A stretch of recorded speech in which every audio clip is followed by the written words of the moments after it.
Bonjour mes chers Gémeaux, je vous remercie de me retrouver dans le cadre de cet horoscope du mois d'octobre avec un symbole très fort pour ce mois d'octobre. Vous avez à la fois le pendu et également l'arcane sans nom. Alors là, on ne le voit pas trop bien dans cette édition du tarot, hein, c'est le tarot des esprits de la forêt enchantée, mais vous avez la 12e et la 13e lame majeure du tarot qui discutent. Et ça, en général, ça nous dit qu'il y a une grosse rupture qui arrive. Alors, je vous dis pas une rupture amoureuse ou une rupture de contrat, mais une rupture entre ce que vous viviez et ce qui s'annonce. C'est un vrai changement drastique où on coupe avec un lien très fort du passé, où il y a une révolution qui s'opère. La carte du pendu et de l'arcane sans nom, c'est tant mieux. Hein. C'est pas l'idée qu'on vous retire quelque chose ou qu'on vous supprime quelque chose. Il y a l'idée d'une révolution qui vous fait du bien. Il y a l'idée souvent d'émotions non résolues ou de situations du passé qui continuent à nous peser ou à nous hanter, dont on va réussir à se délivrer, à se libérer par un déblocage important, hein, quand même conséquent, dirons-nous. Le pendu, pour commencer, c'est une carte qui est en vibration pour votre mois d'octobre. Et le pendu, c'est une situation qui nous bloque, par laquelle on est peut-être un peu comme prise en otage, de quoi on est victime. Quelquefois, on s'est soi-même mis dans cette situation, à une époque où on s'est dit que c'était mieux ainsi que de ne pas agir, mais on devient otage de tout cela. Et le pendu induit une idée d'inertie et de stagnation. On se sent limité, on se sent restreint ou restreinte par cette situation, par cette affaire. On est pieds et poings liés. Il y a une situation par laquelle on se sent ligoté. Ça peut être l'idée d'avoir un lien ou une connexion avec quelqu'un, mais ce lien est en train de pourrir et il nous pèse plus qu'il nous porte. Ça peut être des affaires du passé qui ne sont pas résolues, qui continuent à nous hanter. Ça peut être l'idée qu'on est, par exemple, pris par un contrat qui nous empêche de nous libérer. Le pendu, hein, ça peut être des obligations, des responsabilités dont on est victime, dont on est otage, malheureusement on est un peu aux abois à cause de cette affaire-là. C'est une situation, une période au cours de laquelle on ne peut pas vraiment agir. On peut réfléchir à la façon dont on pourrait s'extraire, se libérer, s'affranchir de ces limitations, de ces restrictions.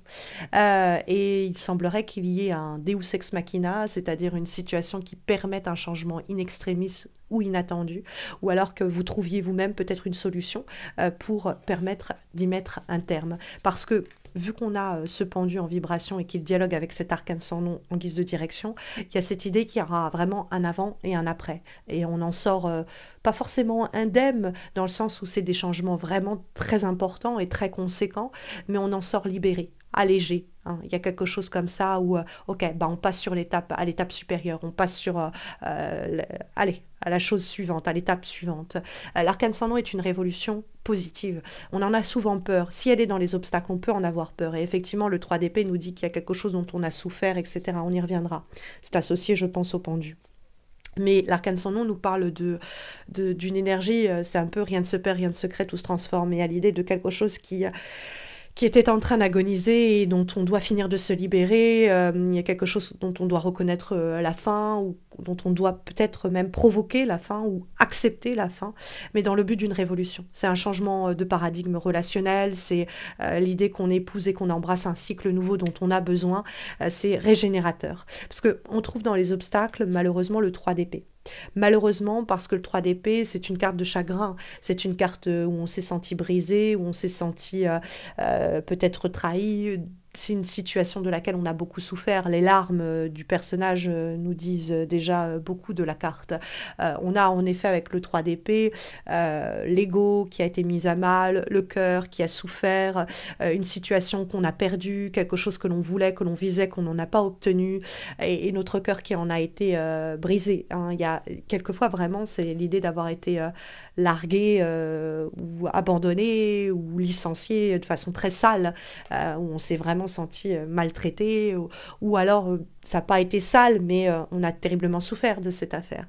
Et le 3 d'épée, je pense qu'il y a encore malheureusement des réminiscences de cela. Alors évidemment, pour certains ou certaines d'entre vous, cela pourrait se produire au mois d'octobre, cette situation-là. Mais j'ai le sentiment quand même que pour la plupart, ce sera quelque chose que vous avez déjà vécu, qui laisse encore des traces, à propos de quoi vous n'êtes pas du tout amnésique, hein, qui continue à vous hanter, à vous paralyser peut-être même, qui porte son poids. Et c'est de ce dont vous devez vous libérer. Peut-être que vous n'êtes pas la seule ou le seul à avoir souffert de cette affaire, que c'est une souffrance commune, que vous allez réussir à transformer. Parce qu'il y a cette idée peut-être pas de recycler la souffrance en quelque chose de plus heureux, mais en tout cas de régénérer les énergies pour se débarrasser de ce qui nous a affaiblis.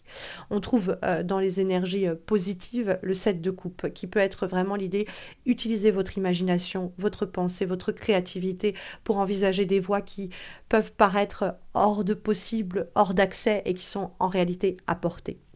Parce que ce 7 de coupe, c'est quelquefois le risque de se perdre en conjoncture, de se dire ah, je pourrais faire ceci, je pourrais faire cela. On est bouffé, on est pétri par les et si ceci, et si cela.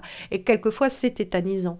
Le fait que nous ayons peut-être subi des déboires par le passé avec le 3 d'épée peut avoir laissé des traces dont on souffre encore et qui nous poussent à envisager peut-être des voies qui ne sont pas les bonnes parce que tout ce que l'on veut, c'est contourner ou atténuer les difficultés en question. On pourrait aussi se dire non, mais j'ai fantasmé ceci, j'ai idéalisé cela, ce n'est pas viable, ce n'est pas réalisable, je me fais des films. Et parce qu'on a déjà accusé le coup, parce qu'on a déjà souffert et qu'on veut peut-être s'épargner de nouvelles souffrances. Mais ce n'est pas la bonne manière d'anticiper les événements, c'est pas la même bonne manière de se comporter. Parce que le 7 de coupe, oui, il y a l'idée qu'il faut séparer un peu le grain de l'ivraie, qu'on est un peu perdu entre différentes possibilités, mais en réalité, il faut piocher dans cette imagination fertile, il faut piocher dans cet imaginaire fécond pour trouver des solutions nouvelles et pour accueillir des possibles. Parce que, en fait, l'arcane sans nom, elle annonce de toute façon qu'il y a un changement radical. Et donc, on ne sait pas exactement de quoi demain sera fait après que ce changement ait eu lieu et qu'il ait été opéré. Mais en réalité, ça nous fera un bien fou. Et c'est parce qu'on se projettera en envisageant peut-être des scénarios qui font rêver, mais qui ne sont pas forcément apportés, qu'on se permettra ce changement-là ou qu'on accueillera ce changement de la meilleure des façons. Le 7 de coupe, c'est l'idée de fantasmer, idéaliser après une période où on a souffert. Donc ça peut être aussi l'idée de retrouver goût à la vie et de retrouver espoir et de se remettre à espérer malgré les souffrances qu'on a vécues, malgré les blocages que l'on rencontre encore. Il y a un changement relationnel, changement de situation qui va nous être très profitable. L'arcane sans nom, cette page qui se tourne, ce changement, cette révolution qu'elle augure, elle va nous porter loin, elle va nous faire du bien, elle va nous libérer, elle va nous affranchir de ce qui nous tenait prisonniers ou prisonnières. Vous avez comme avant-dernière guidance pour ce mois d'octobre une lame issue de l'oracle des runes, The Wisdom of the Ancestors, et nous avons la carte Manaz, qui est associée à l'idée d'éveil, de changement personnel, d'humanité, d'identité. Et sur le plan relationnel, elle va nous dire, Manaz, que si vous êtes dans une relation de couple actuellement, il va peut-être être nécessaire de prendre des initiatives pour créer de nouveaux moments avec votre partenaire et peut-être des sorties, du cinéma, des restaurants, mais essayer de changer ce qui est en place et qui est en train de s'effondrer peut-être, en tout cas très immobilisé. Pour les personnes célibataires, il y a de nouvelles perspectives qui s'offrent à vous, de possibilités de vous mettre en ménage, sont même à envisager pour les gens qui sont en couple depuis peu de temps. Sur le plan professionnel, Manaz vous dit qu'il vaut mieux être prévoyant ou prévoyante et de tenir les choses en ordre, de veiller à bien organiser vos documents dans le domaine du travail, de régler les choses importantes rapidement pour pas que ça vous prenne sinon en otage. Bon, il se peut qu'avec Manaz, il y ait des personnes qui colportent des préjugés à votre égard. Bon, à vous de bien cerner ces gens-là et de les éloigner de vous le plus possible et de votre vie. Et sur le plan psychologique, il y a peut-être une période de doute, de remise en question, suite à des prises de conscience qui se font. Il va falloir aussi affronter certaines personnes qui pourraient risquer de s'opposer à vous, même si celles-ci, elles risquent de vous lâcher assez rapidement, comme vous allez vous montrer très déterminé. Bon, c'est une période qui n'est pas forcément facile, mais vous en ressortirez avec un caractère plus fort.